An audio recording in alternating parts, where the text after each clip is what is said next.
Shalom everyone, praise the Lord.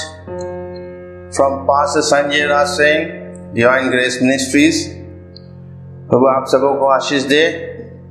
जैसे कि हम लोग परमेश्वर के दिए हुए टॉपिक के अनुसार आगे बढ़ रहे हैं, अ कॉल ऑफ रेस्ट, विश्राम की बुलाहट। विश्राम की बुलाहट ये है प्रभु यीशु मसीह की, आपके लिए, मेरे लिए, हम सबों के लिए। और हम लोग ने देखा बीते एपिसोड में, पार्ट 2 में, ये कैसे प्रभु हमें विश्राम देता है और पतरस को हर एक श्राप से जो आदम का है उससे हम सबों को छुड़ाने के लिए, कि हम कठिन परिश्रम में जी रहे हैं, इतना मेहनत करते हैं लेकिन कुछ पाते नहीं। लेकिन जहां हम प्रभु की उपस्थिति में रहेंगे, प्रभु हमारे जीवन में आएगा, प्रभु को हम आने देंगे अपनी लाइफ में, अपने जीवन में, अपने काम धंधे में, अपनी मिनिस्ट्री में, उसका अधिकार, उसका डायरेक्शन, उसके अनुसार चलना जब हम करेंगे तो निश्चित हमारी मिनिस्ट्री, हमारा परिवार, हमारा बिजनेस में आशीष है, बहुत आयस बढ़ोतरी होगी। तो हम लोग ने पिछली बार देखा निर्गमन 33:14, और प्रभु कहता है, माई presence will go with you and I will give you rest. मेरी उपस्थिति तुम्हारे साथ साथ जाएगी और मैं तुम्हें विश्राम दूंगा। और ये विश्राम का बात प्रभु हमेशा कहते आया। प्रभु ने कभी नहीं कहा मेहनत करो, मेहनत करो, मेहनत करो। प्रभु ने कहा है विश्राम करो, मेरे सम्मुख बैठो, हालेलुया, बैठो, मेरी सुनो। जब हम इस बात का प्रकाशन समझेंगे तो हमारे जीवन, हमारे हर क्षेत्र बदल जाएगा। अगर हम इस बात को सोचे, according to the word of God, if Jesus is sitting beside the right hand of Father, then why we are not sitting in His presence? जब यीशु स्वयं पिता परमेश्वर के दाहिने हाथ में बैठा है, तो हम क्यों उसकी पिता की उपस्थिति में बैठना पसंद नहीं आ रहा? हम क्यों इधर उधर भाग रहे? If Jesus is not moving, but He is in the rest state after completing His Father's assignment on earth, then why we are unrest to follow our own assignments or agendas? मतलब अगर यीशु खुद नहीं अभी चल फिर रहा है, खुद नहीं भाग दौड़ी बाजी कर रहा है, इधर उधर भाग रहा है, वो खुद पिता के दाहिने हाथ में बैठा आराम कर रहा है, पिता के दिए हुए कामों को पृथ्वी पे आके पूरा करके चला गया। अब वो बैठा है और वो चाहता है कि मेरे लोग भी मेरे सम्मुख बैठे उस पिता परमेश्वर की उपस्थिति में। यीशु मसीह आपके लिए सब काम परिश्रम करके चला गया। यीशु मसीह ने क्रूस पे सब कुछ पूरा कर दिया। आदम जो परिश्रम का श्राप लेके जी रहा था, कठिन परिश्रम का श्राप, ऊंट कटारे, कांटे, पसीना, वो सब यीशु मसीह ने क्रूस पे तोड़ दिया आपके लिए, हमारे। उसके लिए वो खुद कह रहा है, तुम आओ मेरे पास बैठो, मैं तुम्हें विश्राम दूंगा। हालेलुया। कोई दुनिया में आपको विश्राम नहीं दे सकता, कोई चैन आराम नहीं दे सकता, तसल्ली नहीं दे सकता। यीशु मसीह आपको बुला रहा, हालेलुया। अब वो कह रहा आओ बैठो, लेकिन हमारे पास हम खुद अपने एजेंडा फुलफिल करने पे लगे, अपने दर्शन को, अपने सपनों को लगे और उसमें मेहनत कर रहे हैं कि हम अपनी मेहनत का फल पाएंगे, मेहनत का फल पाएंगे, है ना? कुछ नहीं पाएंगे। बाइबल क्या कह रही है? तुम मेहनत करोगे आदम, लेकिन तुम्हें उतना नहीं मिलेगा। मेहनत करके हम क्या पा रहे हैं? लेकिन अगर हम अपने परमेश्वर की उपस्थिति में बैठ रहे हैं, उस सर्वशक्तिमान को निहार रहे हैं, तो जो वो हमें फल देगा, जो हमें आशीष देगा, उसमें दुख नहीं मिलाएगा, साथ वो ब्लेसिंग्स देगा, वो मल्टीप्लाई होंगी। Praise the Lord. इसलिए वो कह रहा है, now Jesus is also the head of the church, who is his body. So if head is not moving from its place, then why the rest of the part of body is moving all the time? मतलब church जो है यीशु मसीह की देह है, यीशु मसीह कलीसिया का सिर है, चर्च का सिर है, हेड है, जब हेड नहीं मूव कर रहा है तो देह अपने आप कैसे निकल के मूव कर? क्या हम उस हेड से जुड़े हैं?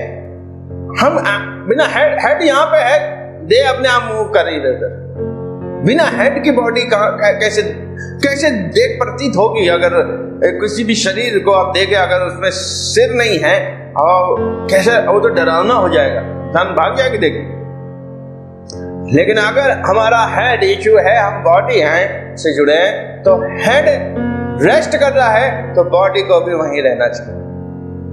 जब हेड निर्देश दे रहा जाओ, अब गहरे में जाओ पतरस, वहां जाल डालो, तो पतरस हेड के साथ जाके काम कर रहा है और वहां पे क्या हो रहा है? बहुत बड़ी आशीष आ, उनके काम धंधे में आशीष आ। Praise the Lord.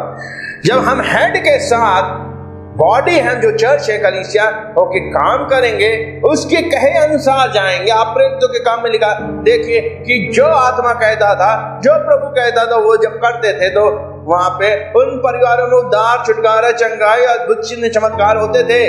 लेकिन जब वो अपने मनमानी चलते थे तो श्राप फिर से आता था, डेथ आती थी। अपने मन के मुताबिक चलते थे, शैतान के डायरेक्शन से चलते थे। एक एग्जाम्पल प्रेरितों का 5 अध्याय, हनन्याह सफीरा, जिसमें से इन्होंने परमेश्वर की बात को न मान के शैतान की बात मानी और दोनों पति पत्नी खत्म हो गए। तो हमारा हेड कौन है? कलीसिया का हेड कौन है? Praise the Lord. तो हम क्यों मूव कर रहे हैं विदाउट हेड? हम जाएं कहीं भी, हेड के साथ जाएं। हेड कह रहा है, हेड जो कहेगा तो वो आपके साथ भी जाएगा। हालेलुया। वो कह रहा, my presence will go with you when you follow my directions, when you obey my commandments, then I will go with you. प्रभु कह रहा है, जब हम प्रभु की बात मानेंगे, आज्ञा मानेंगे, तब प्रभु मेरे साथ जाएगा। जब हम प्रभु की बात मानेंगे तब उसकी उपस्थिति भी मेरे साथ जाएगी, और हमारे साथ प्रभु जब जाएगा, उपस्थिति जाएगी, तो हमें विश्राम मिलेगा। हमारी जाना आना हमें बड़ा थकावट भरा नहीं लगेगा, हमें बहुत उपस्थिति में लेके जाएगा, तो हमें आराम और शांति और विश्राम मिलेगा। लेकिन आज बहुत से लोग प्रभु की डायरेक्शन पे नहीं चल रहे हैं, जिसके कारण से उनके जीवन में डर है, मृत्यु का बोलबाला। We can move with the head, not alone. Hallelujah. हम बिना सिर के नहीं चल सकते। My body of Christ is different in opinion with the head and not aligned with Jesus who is the head of us. आज church अपने सिर अर्थात हेड जो यीशु मसीह, उसके साथ एक नहीं है, अलाइन नहीं है, एक रास्ते में नहीं है, एक सीध पे नहीं है। जैसा वो कह रहा है वो ऐसे नहीं चल रहे हैं, जिसके कारण से कलीसिया भी दुख में जा रही है। Head is all the time willing to sit with Father, but the body not willing to sit before God the Father. यीशु तो पिता के साथ बैठा हुआ था यहाँ, और जब इस पृथ्वी पे था तो भी क्या है, पिता के पास भागता था। कभी इस बगीचे में, कभी उस बगीचे में, किस कोने में, भोर में, हर समय पिता से बात करता था। ऐसे लिखा है, वो पिता को काम करते देखता था, वही करता था जो पिता को काम करते देखता था। हालेलुया। हम कहां बैठ रहे हैं? पृथ्वी पे भी नहीं, आगे हमारा भविष्य कहां है प्रभु जाने। अगर हम उसके साथ जीवन नहीं इस पृथ्वी बिता रहे हैं, जैसे यीशु बताता था, रेस्ट में रहता था, तो हम भी एक दिन कठिन परिश्रम और श्राप में चले गए। प्रभु हमें इन सबसे छुड़ाना चाहता। Head is all the time willing to sit with father, पिता के साथ बैठने का इच्छुक था यीशु मसीह। आज भी बैठा है। क्या आज हम प्रभु के साथ, पिता परमेश्वर के साथ बैठने के इच्छुक है? We have to come before Father with Son, or we, the body, had not to come alone before Father without the head, that is Jesus. हम पिता के सम्मुख उसके पुत्र के साथ, अर्थात यीशु के साथ, जो हमारे कलीसिया का सिर है। यीशु कलीसिया का सिर है, उसके साथ हम पिता के सम्मुख आए। वो देख के पिता परमेश्वर बहुत खुश हो जाएगा। Hallelujah. In His presence we will get everything. If had Jesus instruct us to go anywhere, then only we should move. Hallelujah. अगर हम उसकी उपस्थिति में रहेंगे तो हमें सब कुछ मिलेगा। आप जब हम उस सिर की बात, उस हेड की बात, ईश्वर की बात को फॉलो करेंगे तो हमें जो कुछ चाहिए वो हमें मिलेगा। We have not called to do labor but rest. हमको परिश्रम करने के लिए, कठिन परिश्रम करने के लिए नहीं बुलाया गया, बल्कि हमें विश्राम के लिए बुलाया गया। मरकुस 4 अध्याय मेरे साथ निकाले, हम पढ़ेंगे आपके साथ। मरकुस 4:35 से यहाँ पे एक बात होती है जिसको हम लोग इस वचन से देखेंगे। मरकुस 4 अध्याय 35 से। उसी दिन जब संध्या हुई तो उसने उनसे कहा, आओ हम उस पार चले। और भीड़ को छोड़कर उन्होंने जैसा वो था उसे अपने साथ नाव में ले लिया, और वहां उसके साथ और भी नावें थी। तब एक भयानक आंधी आई और लहरें नाव से टकराने लगी, यहाँ तक कि पानी नाव में भरने लगा, और वो स्वयं नाव के पिछले भाग में गद्दी पर सो रहा था। और उन्होंने उसे जगाया और कहा, हे गुरु, क्या तुझे चिंता नहीं कि हम नाश हुए जाते हैं? तब जगाए जाने पर उसने आंधी को डांटा और झील से कहा, शांत हो जा, शांत हो, थम जा। और आंधी थम गई और सब कुछ शांत हो गया। उसने उनसे कहा, तुम इतने डरपोक क्यों हो? क्या ये कैसी बात है कि तुम में विश्वास नहीं? और वे अत्यंत भयभीत हुए और आपस में कहने लगे, आखिर ये है कौन कि आंधी और लहरें भी इसकी आज्ञा मानती? We have not come to do labor but rest. प्रभु कह रहा, यीशु मसीह इस नाव में जा रहा है, और नाव में जाने के बाद ऐसा लिखा है कि वो पिछले भाग में गद्दी पर सो रहा था। जाके सो गया होगा, आंधी तूफान आने से पहले सो गया था, और आंधी तूफान आई, ऐसा लिखा है। तब एक भयानक आंधी आई और लहरें नाव से टकराने लगी, यहाँ तक कि पानी नाव में भरने लगा, और वह स्वयं नाव के पिछले भाग में गद्दी पर सो रहा था। अब ये बताइए, यीशु मसीह इतनी गहरी नींद में सो रहा था, इतना हड़कंप मचा था। जब झील में लहरें उठती हैं, नाव स्टेबल नहीं रहती है, शांत नहीं रहती, नाव भी कितनी उछल रही होगी, फिर भी यीशु मसीह सो रहा। हालेलुया। मैं ये बात को सोच रहा था, बड़ा आश्चर्य लग रहा था कि प्रभु क्या हमें सिखाना चाह रहा है। हम लोग जरा सा डिस्टरबेंस सोते समय बर्दाश्त नहीं करते हैं, जरा खटर पटर हुई नींद खुल जाती। यीशु इतना बेधड़क कैसे सो रहा था, निश्चिंत। और ये बात उसने चेलों को भी सिखाया।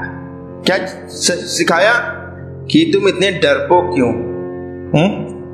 ये कैसी बात है कि तुम्हें विश्वास नहीं? हालेलुया। ये कैसी बात है आपके जीवन में भी, ये कैसी बात है कि आपको विश्वास नहीं है? ये कैसी बात है कि आप इतने डरपोक हैं? इस महामारी के नाम से, इस परिस्थितियों को देख देख के आप डरपोक हो गए। प्रकाशित वाक्य 21:8 में लिखा है, परंतु डरपोक को, नंबर 1 डरपोक होगा, वो आपकी झील में डाले जाएंगे। डरपोक शब्द आपकी लाइफ में नहीं होना चाहिए। डरना नहीं हमें। Praise the Lord. आज बहुत सी जगह ये बात बोली जाती है, डर के आगे जीत। डर के आगे जीत है ना। डर तो क्रॉस करना पड़ेगा लाइफ में ना। You have to cross the fear। लेकिन हम उस फियर को क्रॉस नहीं कर पा रहे। वो इतना पावरफुल वॉल बनी है, दीवार बनी है, उसके पार नहीं जा पा रहे। यीशु से सीखो, अगर वो हमारा प्रभु है। यीशु सो रहा है, लहरें थम नहीं रही है, नाव उछल रही होगी, पानी भर रहा था, यीशु सो रहा था, और चेलों ने आके उसे उठाना पड़ा। क्या कह रहे हैं चेले आके? हे गुरु, क्या तुझे चिंता नहीं कि हम नाश हो जाते? चिल्लाने का कारण ही है। पतरस, यूहन्ना, याकूब जितने भी थे, सब जिनका चिल्लाने का वजह है। सच में हम भी होंगे, हम भी चिल्लाते, प्रभु आपको जरा भी ख्याल नहीं, आप तो सोए पड़े मस्ती से। हालेलुया। यीशु मसीह उठे होंगे करते हुए। अच्छा, यीशु मसीह ने क्या किया? Praise the Lord. तब जगाए जाने पर उसने आंधी को डांटा। पहले तो किसको डांटा? आंधी को डांटा, और फिर झील से कहा शांत हो जा। आंधी को डांटा, झील जो उछल रही थी उसे कहा शांत हो जा। अब आप और हम डर के कारण, डर क्यों है? क्योंकि हम प्रभु के रेस्ट में नहीं रहते, हम सिन में रहते हैं, पाप में रहते हैं। आदम हवा को पाप करने से पहले डर नहीं लगता था परमेश्वर से, लेकिन जिस दिन पाप किया वो डर गए और छिपने लगे पेड़ों के पीछे। आदम हवा प्रभु से मिलने में झिझकते नहीं थे और विश्वास और भरोसा था, लेकिन जिस दिन हम पाप में रहते हैं हमारा विश्वास भरोसा हट जाता है, फियर आ जाता है, डर आ जाता है, लोगों के लॉजिक आ जाते हैं, लोग तर्क देते हैं, ऐसा करना वैसा करना। हमें क्या एक बहुत चल रहा है, हमें गवर्नमेंट का वो मानना है, प्रोटोकॉल मानना है, गवर्नमेंट का प्रोटोकॉल मानना है, ठीक है। कल गवर्नमेंट और भी कुछ कहेगी, क्या क्या मानोगे, लेकिन सुप्रीम गवर्नमेंट के प्रोटोकॉल को मानना हमें भारी पड़ जाता है। फिर हमको शैतान भरमाता है, मिसगाइड ही करता है, और हमारे फेथ को वो कैसे चुरा रहा है आपको भी मालूम है।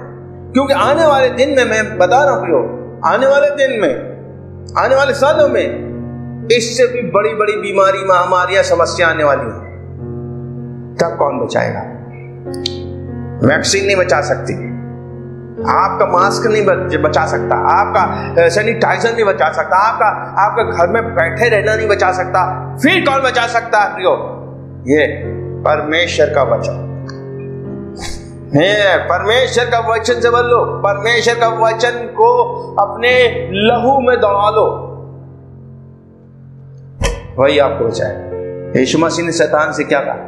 मनुष्य केवल रोटी से नहीं, परमेश्वर के वचन से जो उसके मुंह से निकलता है जीवित रहेगा। तो रहेगा, उसने कहा है। हालेलुया। उसमें आपको यकीन हो या ना हो, उसमें लिखा है। अब परमेश्वर कभी झूठ नहीं बोलता, यीशु तो कभी झूठ नहीं बोलता, यीशु स्वयं सत्य है। और वो क्या कह रहा है कि ये क्या बात है कि तुम में विश्वास नहीं? ये क्या बात है? एक दिन हमसे प्रभु ना कहे ये क्या बात है कि तुम डरपोक हो? ये क्या बात है तुम कोई अपना इंपॉर्टेंट काम करना जाने में भी डर रहे हो? ये क्या बात है तुम इनसे डर गए हो? क्या तुम्हें मुझ पे भरोसा नहीं? हम लोग आपस में डिस्कस करते हैं कई बातों पे। हम लोग ये कहते हैं क्या परमेश्वर के वचन ने नहीं लिखा है, चाहे तुम मृत्यु की घोर भरी तराई में से होकर भी जाएगा, मैं जाऊंगा फिर भी मैं हानि से नहीं डरूंगा, क्योंकि तुम मेरे साथ रहता है। भजन संहिता 23 हम लोग बहुत बोलते। इंग्लिश में ऐसा लिखा, मैं आपके सामने पढ़ता हूं। भजन संहिता 23, आप लोग भी पढ़िए।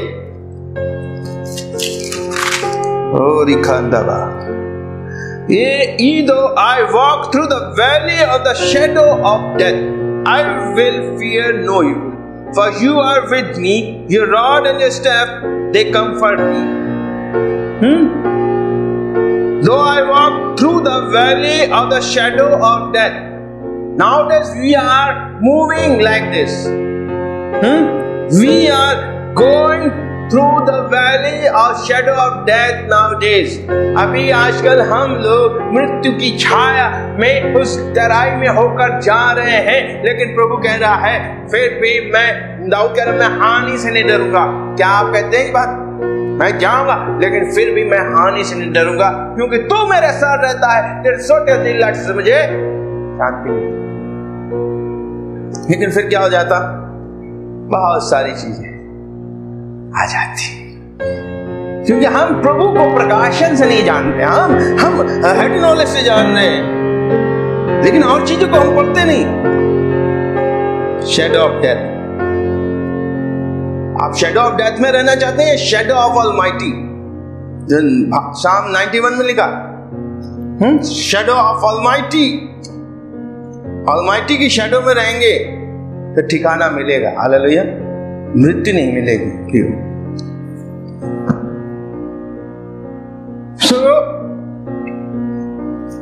यीशु मसीह आराम कर रहा था इतने डिस्टरबेंस में भी। इतने डिस्टरबेंस चल रही पूरे इंडिया में, वर्ल्ड में, क्या विश्राम में है अभी भी, या अपनी बारी का इंतजार करने में है? हालेलुया। क्या वचन पढ़ते हैं? वचन, मैं न मरूंगा वरन परमेश्वर के कार्यों का वर्णन करूंगा। दाऊद कहता भजन संहिता 118 का 17 में। हालेलुया। मैं न मरूंगा परंतु परमेश्वर के कार्यों का वर्णन करूंगा। ये क्यों नहीं कहूं? कहते। Hallelujah. So God will send angels for you because angels are the laborers. Hallelujah. You are not the laborer. आप लेबर नहीं है, आप परिश्रम करने वाले नहीं हैं। एंजल्स के लिए बताया गया है। मत्ती 13 अध्याय में पढ़ता हूं जल्दी से। मत्ती 13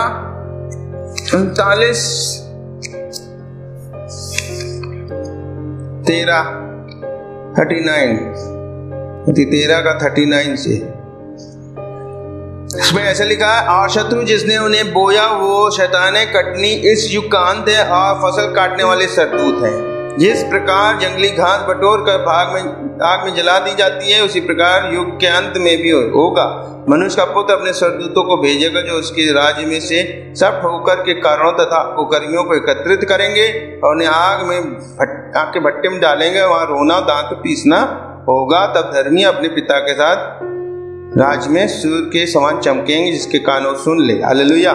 तो यहाँ पे प्रियो 49 में हम इस युग के अंत में ऐसा ही होगा। सरदूत आकर दुष्टों को धर्मियों से अलग करेंगे और उन्हें आग के भट्टे में डाल देंगे। वहां रोना दांत का पीसना होगा। सरदूत क्या बताए गए? काम करने वाले, labours. God will send angels to gather the harvest from all directions. Hallelujah. The Son of Man will send out his angels and they will gather out of the kingdom of things that offend and those who practice lawlessness.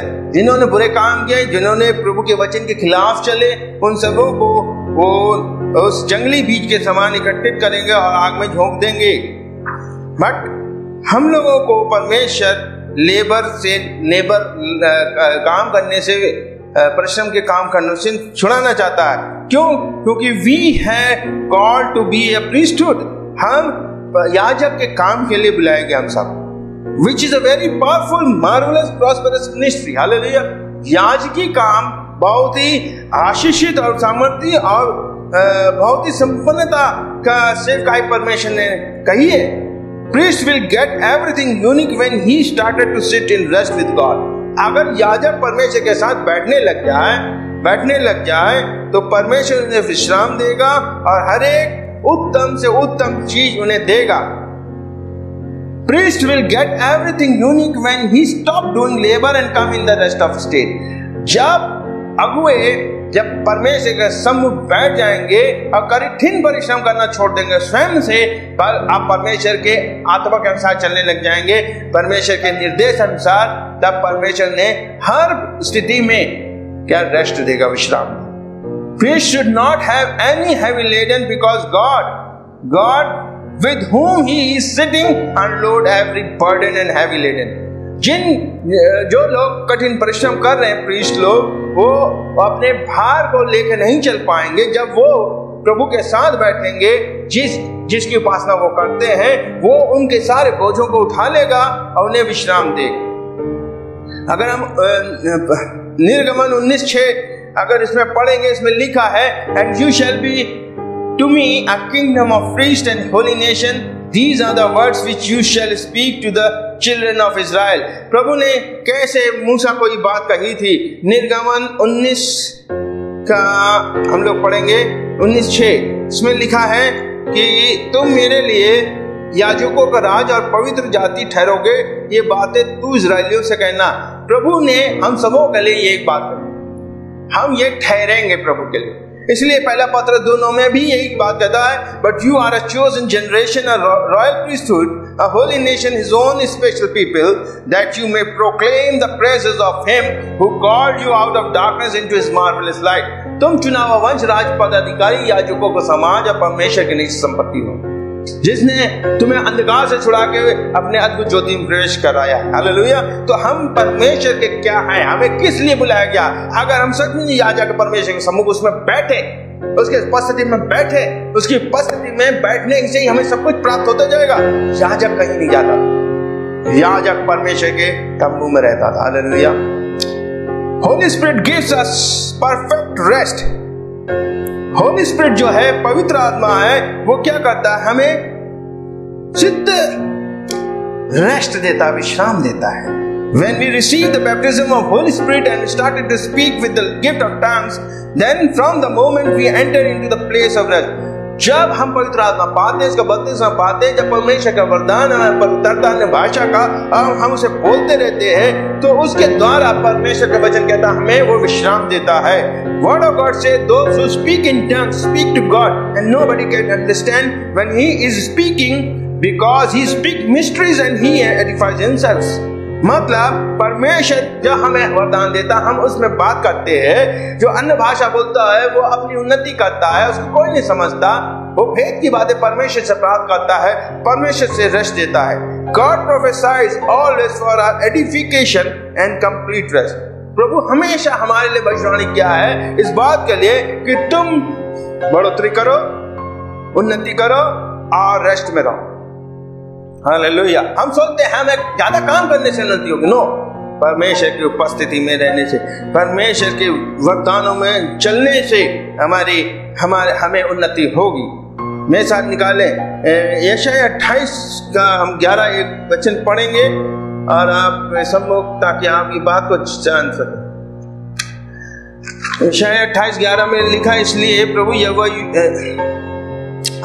निश्चय ही वह इन लोगों से पराए होठों से, विदेशी भाषा में बोलेगा, जिसने उनसे ये कहा यहाँ विश्राम है, थके हुओं को विश्राम मिले और विश्राम स्थल यही है, परंतु उन्होंने सुनना ना चाहा। 11 और 12, For with stammering lips and another tongue he will speak to this people, to whom he said, This is the rest, with which you may cause the weary to rest, and this is the refreshing, yet they would not hear. मतलब प्रभु कह रहा है, this is the rest. जब ये नए नियम में आते हैं, इस बात का प्रकाशन है, जो अन्य भाषा बोलता है वो अपनी उन्नति करता है, वो रेस्ट पाता है आत्मा, प्राण में, शरीर में।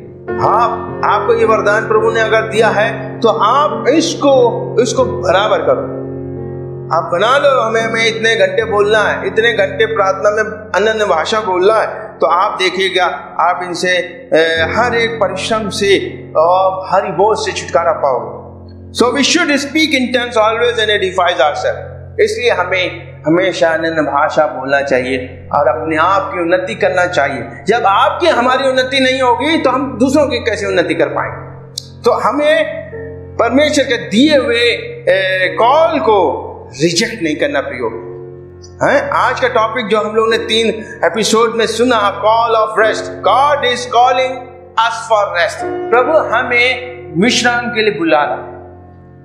हे सब थके बोझ से दबे लोगों, मेरे पास हो, मैं तुम्हें विश्राम दूंगा। बहुत संसार है, बहुत तुम थक चुके हो, भागा दौड़ी में, टेंशन में हो, घबराहट में, डर में जी रहे हो, इसलिए तुम्हें नहीं बुलाया परमेश्वर के राज में।